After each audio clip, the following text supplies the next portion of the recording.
Well, the second principle is around playing to your strengths and your passion always. The book really tries to bring together the best research on high performance, coupled with over 30 years of observing what the best leaders do differently. And one of the great practical tools that came out of the Good to Great research was the 3 circles framework, which Jim Collins referred to as the hedgehog concept.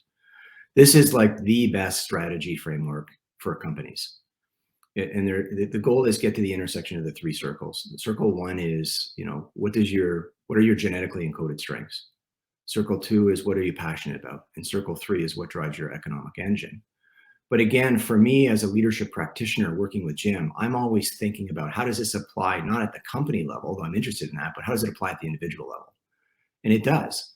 So what I've noticed in the best executives is they discover very early on in their career what their inside out strengths are, not what you're good at. It's a higher test. It's what can you be differentiated around?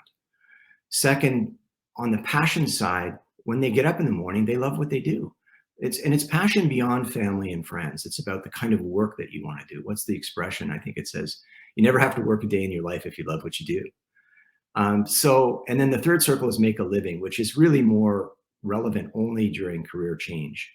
But for most executives, what I try to coach them to do is to discover early on, look at their best successes, and then what strengths did they draw on, and what kind of work do they love to do? And that then becomes the best path for personal success. Yeah, I love when that was in the book, because the hedgehog model is one I've used. My teams will say it's always been in the foundation to start the strategy process, but also what's powerful about it, and I think you expand on that work.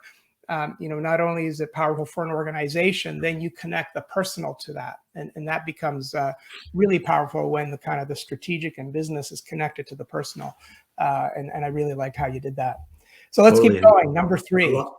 A lot of people too, Vince, before I move to 3, they're kind of winging it, right? Like they have sort of clarity on strengths, but if you want to be great, you have to have crystal clarity and play to them always. And some of the best executives are always successful because they never take on work that doesn't play to their strengths or their passion.